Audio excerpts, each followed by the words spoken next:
Hey everyone, Christy with Clutter Reduction Junk Removal. Long time no see in this kind of style format. Tanya will be here shortly.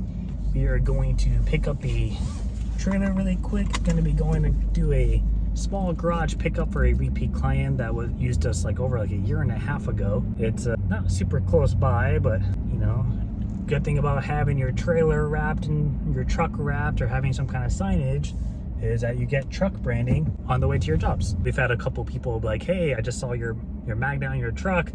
I need junk removal. My friend needs junk removal. We were at a new networking group this morning. A lady walked across the street from us salon and said, I saw your truck outside. I need to get this done soon. And now we're going there next week. I might eventually, I'll show you what they look like right now. I'm probably gonna switch them up just a little bit. I don't know how well it's gonna look at nighttime, but this is what they look like right now. I'm kind of thinking of doing black and then doing like a royal blue, like my shirt color lettering that just flat out says junk removal with the phone number on it. So I haven't done it yet. We're trying to budget and save money this year to try to ensure that our finances are all squared away and really just try to get into a better position financially with the business and try to maximize kind of how we do everything. So, I mean, right now, besides like general business expenses, I would say the next thing that we spend the most money on other than material and bills and insurance would be food and drinks when we go to networking events, because that's a pretty big chunk of how we do our marketing. Is we go to dinners, we go to breakfasts, we go to our actual networking groups, and they're usually at restaurants, you know, or you do a one-on-one with somebody and you meet for coffee or you meet for lunch. Or what we started doing was, if that other person had a wife or a girlfriend or vice versa, me and Tanya will both go and make like a double date out of it. That way you kind of get to know the person a little bit, you can chat, you kind of get to tackle the personal side and the business side at the same exact time. And that just kind of makes things a little bit, move along a little faster. So we're trying to find good ways to avoid spending money in certain situations and figuring out which ones are worth it. And then the same thing with like promotional material. We're trying to use what we have, and I have a lot of it just from over the years, getting like postcard flyers and then never actually sending them out. Or maybe I got them for an event I thought I was going to be doing more than one of, and I didn't, and I just have like 1,000 of these things. So we actually met someone at one of the senior breakfasts that we go to once a month.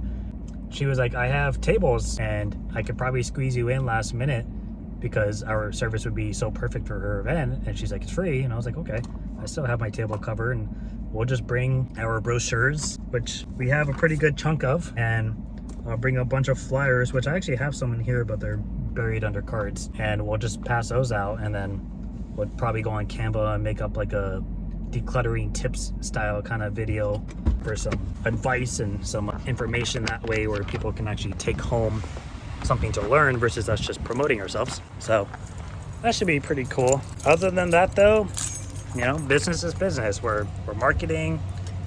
We joined a new networking group. We're still in our old one, but we joined a new one where it's a little bit more referral based, and it meets once a week, and pretty much everyone in that group is a home service, which is good because that's literally like the perfect referral for us, is someone who's in other people's houses all the time. And it makes it really easy for us to refer people out as well.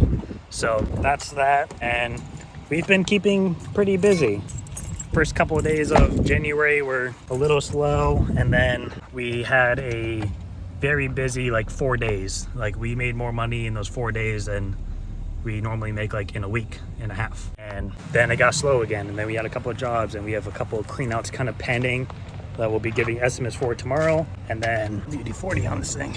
We have a couple of like small and medium jobs kind of booked up next week, and just a lot of calls coming in, which is good, even if they're not all booking.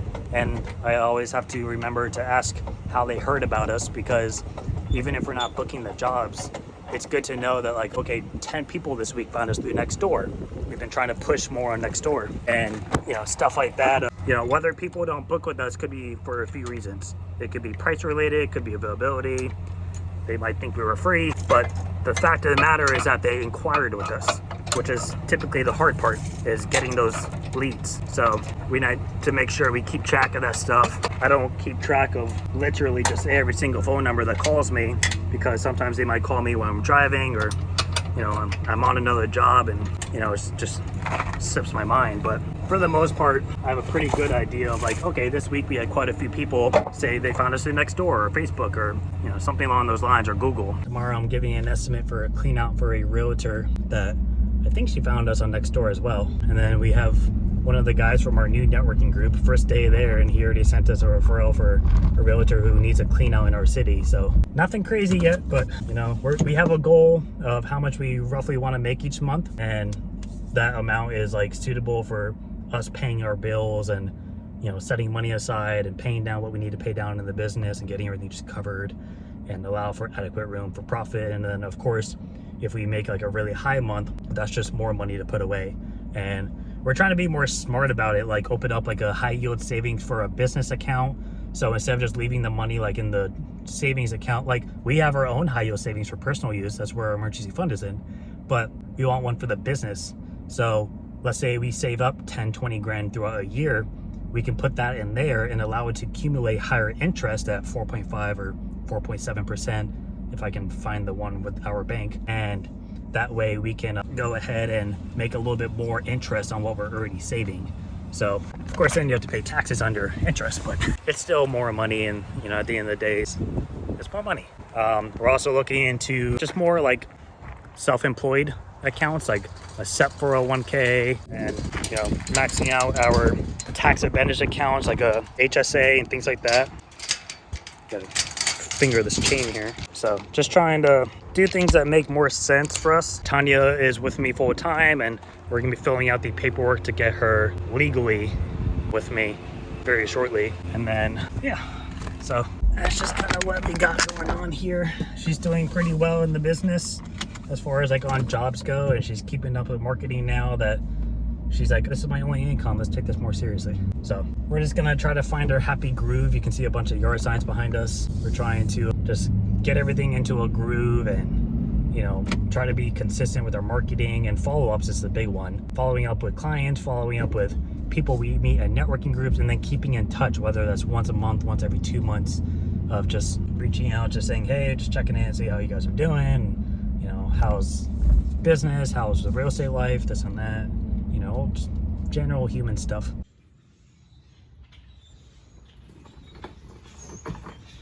It's just everything that's inside the playpen. So top half's gonna go in the speed pack. The bottom half, depending on how heavy it is, we're just gonna try to grab with a hand truck or something. Yep. Big push.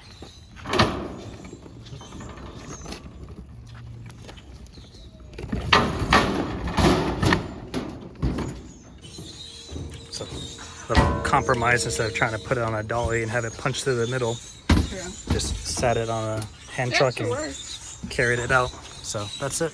Here the next day, we were headed to the estimate for the realtor for that clean out. So quick little information about it. The closing is in mid-March. We are currently in mid-January, and the house is currently unoccupied. So when I heard that, I was like, can we do the job sooner then? Because I don't like waiting for long jobs that are far away, because there's too much possibility for a variable to change, such as they find somebody else finds them, or maybe the buyer says, hey, don't worry about it, we'll deal with it, we'll just take off X amount from your asking price.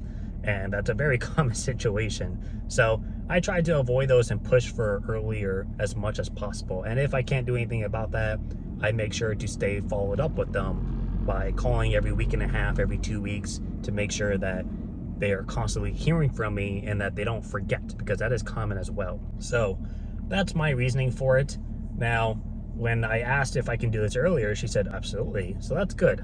And hopefully that means that we can go ahead and get this done relatively soon. It's pretty local to where we live, and it's a all first story house. So it should be a pretty easy job. I doubt it's like anything super crazy like hoarder style. I think it's just somebody just moved out and left behind 3/4 of their house and said, like, he even told the realtor, he's like, I don't want to deal with anything. I don't want to bag anything. I don't want to box anything. I want the person doing it to do everything. She asked if we do that. I said, absolutely. We'll clean out the cabinets. We'll check all the linen closets. We'll pick up everything off the floor, take all the big furniture, stuff in the patio, stuff on the side yards. We'll grab anything that's in the attic. If there is anything in the attic, anything in the garage, everything will get taken care of. So we're gonna check in with the gate real quick.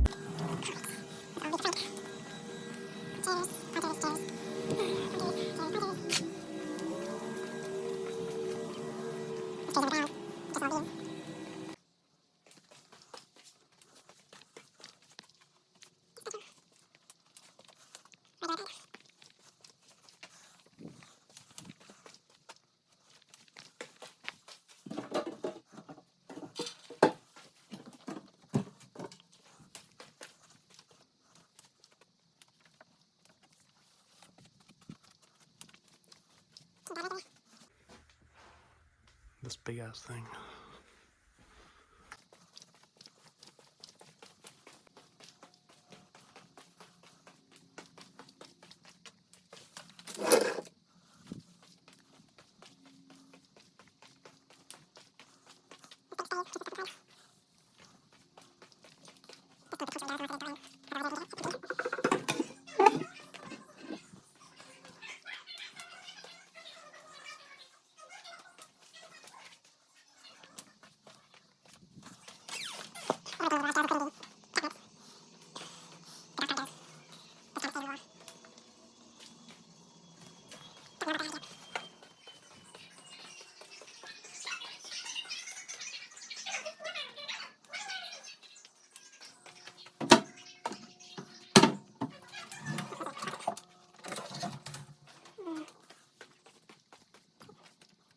All right, well, that was a good sized job. That's one of the bigger of the houses I've been to. This community has like multiple sub communities, and although it's only a 3-bedroom, 2-bath, it's like 2,400 square feet, but it's a lot of big furniture. Like that coffee table and the metal one with the glass top, I could not lift that.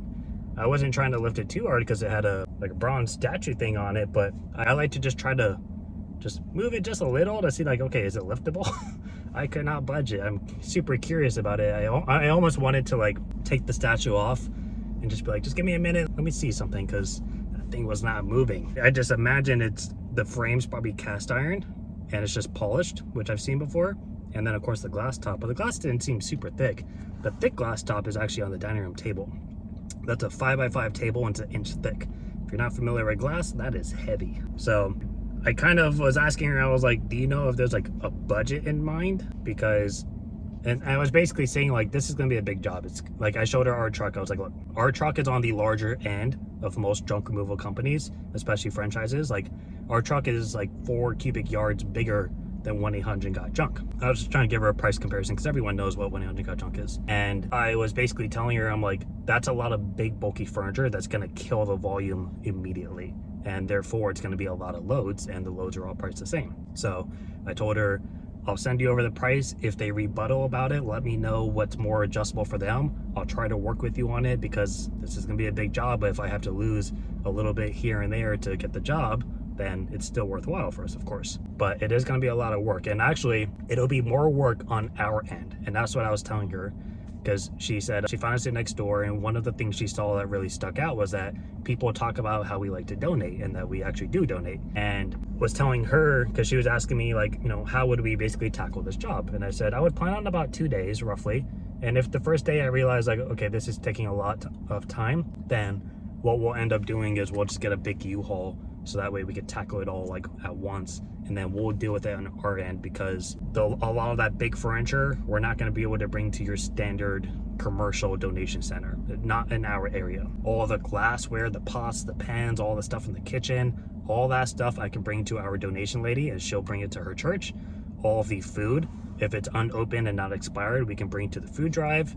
But just like that, that's already 2 or 3 different stops that we have to make, and that takes time. So it's going to be a lot on our end, but if the price is high enough, it helps make up for that extra time that it takes to do all of that. So that's how I like to look at it in my mind. But some of that furniture, I even told her, I was like, I can tell you right now, nowhere is going to take those big armoires or those credenza pieces or that big glass brown one in the main room where that stupid table was. Like, nowhere it's going to take it. You could post it for free on Facebook, and I guarantee you, unless you're delivering it and setting it up in someone's house, it will probably take months to not a year to get rid of, because it's a big piece and people just don't have the space for it. They don't have the capability of handling it themselves, and no one wants to have that on their floor at a store that takes up so much room, and then they have to worry about delivery fees. So we'll try to do what we can. I mean, worst case, pretty much all the patio furniture, it all looked like it was falling apart a little bit. That can all get scrapped, and we have a neighborhood scrapper. I told her all the fabric couches, they're super hard to get rid of, so we'll try, but there's a good chance that's probably gonna get rid of. Otherwise, all the small stuff, like there's a lot of clothing in there. There's probably over 50 bags of clothing and probably more than that. So we can get all of that donated. So we'll definitely get a good chunk donated, but you can only do so much within reason, especially in a short time span. Like if I go to Goodwill and drop off like 4 large items, they're not going to let me come back and drop off 4 more large items. The store just isn't that big, and they don't have the space for it. So then you have to go to a different Goodwill, and you have to go to a different Habitat for Humanity, and you have to go to like Faith Farm and bounce around, and it just gets really tricky. So I hope we get this job. She's really nice. I was telling her, like, if I can give you some cars, even if we don't work on this job, you know, something in the future. She was really nice about everything. There's a golf cart in the garage that goes. I've never taken a golf cart before. I usually tell people we don't take them, but I'll figure something out with this one. I guess it's not in good condition, and I was kind of curious. I was like, I mean, if you replace the wheels, and like we know a guy who fixes the motors on them, you know, I don't know, we'll see. But I would definitely need my 1099 on this, because I am not going to have Tanya try to carry a 450-pound glass top table with me. I won't do that to her. And those step ups, I was even telling her too, you know, the problem I would want, or I would fear having in like an estate sale, for example, because that would be your best bet to get rid of all this stuff, would be to have an open estate sale. The problem with that though would be people don't know how to move stuff. And there's a lot of sunken floors, like going from the foyer into the living room where that glass table was, there's a double step down, and it's all marble and tile flooring. And it doesn't take a lot of pressure to chip those edges. And there's already a couple of chips in there, which I took a picture of for pre-existing damage purposes, along with a big crack in the door in one of the glass bedroom closets. It doesn't take much to crack those or chip them. And God forbid you have someone lift up that table top thinking they can carry it, and then they drop it and crack the tile all underneath it. That's not just a quick fix. You have to like redo the whole flooring. So I told her, like, I'd be nervous about that stuff. And I real quick, I just told her, I was like, what we're gonna end up doing is we'll lay down a moving blanket, hot dog style, so it drapes over the steps, and then we'll put our curb ramp on it, so that way we don't have to worry about catching those edges. And she said, that's really smart. And I said, that's gonna be this whole house, because there is pretty much no carpet throughout the whole house. It's all that nice tile, like that bright cream color tile, which you really notice damage to. So that'll be a damn good job if we can get it. A lot of donation, probably some resell in there with the smaller little guys. A couple of cool things I would want to keep for our own house, like there's a little glass blown fish. I'll throw a picture up. We would definitely keep that. We have a bunch of those like little style things in our house. We think they're really cool. So, and there's a lot of toiletries. We like to hang on to our toilet papers, you know that? Toilet paper, trash bags, paper towels, soap, shampoos. Just over here supplementing our life because we don't make any money.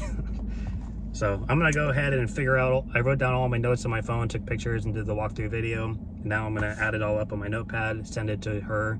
I told her I can either go sit in my truck for 15 minutes and write this all up and give it to you right now, or I can send it to you in an hour if you're trying to get out of here. And she said, send it to me in an hour because I actually just finished my emails. So I like to give it to people when I'm there. I don't like to send it 24 hours later. I think that's crazy. Unless it's like a massive job and you need to do some like actual math on your end and research how to get it done.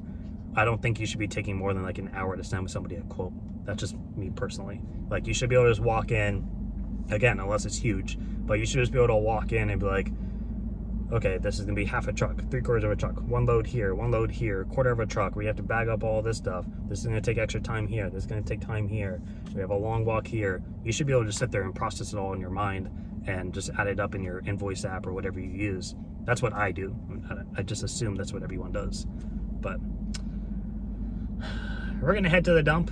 We'll talk about a couple more things when we get there, and we will let you know if we get the job.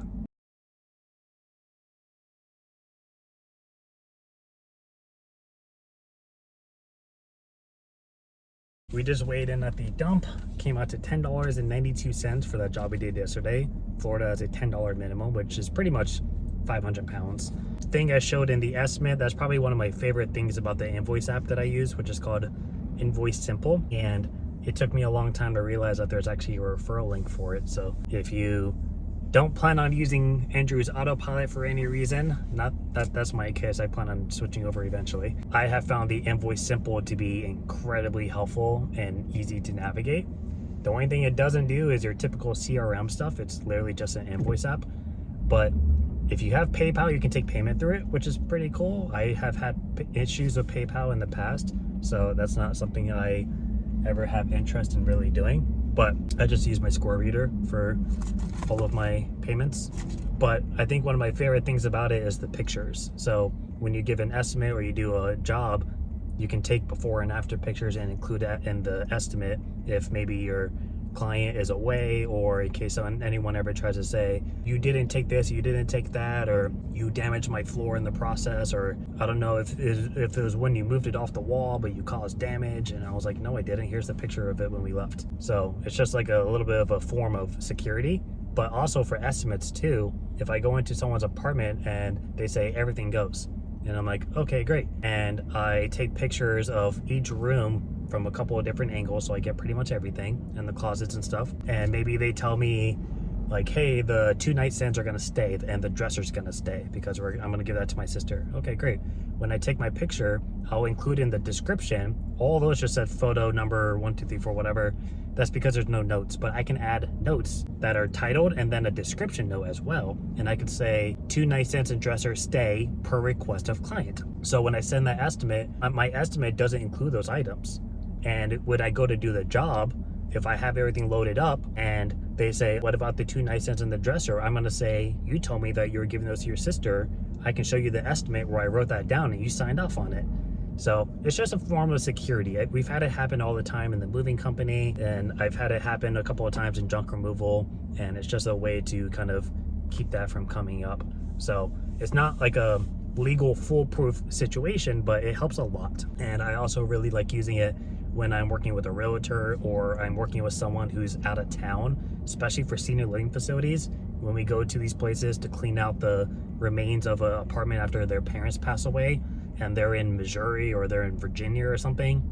Did I say Missouri? Missouri. Sounds weird. Let's use a different state. If they're in Louisiana or they're in Virginia or California, I can basically do before pictures and then after pictures as we leave, and they can see what we took out and they can see everything cleared out, so they know, okay, everything was done correctly, and then they'll pay us whatever. So it's also a peace of mind as well.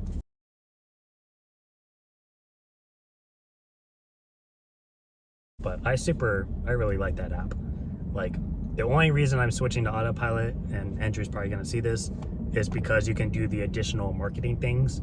Like, you can funnel all the different clientele, and you can send out like mass messaging and stuff. That's probably the only reason I'm really switching over. Otherwise, I very much thoroughly enjoy my current app. So if you're not gonna be using autopilot for any reason and you wanna check that out, do so.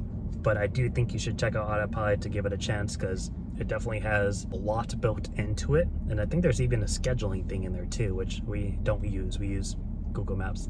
But if you're a little bit more sophisticated than we are, it may be a good app for you to check out.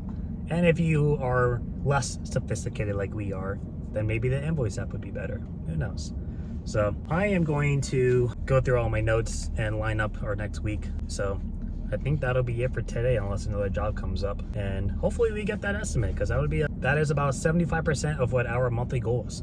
So that'd be pretty cool.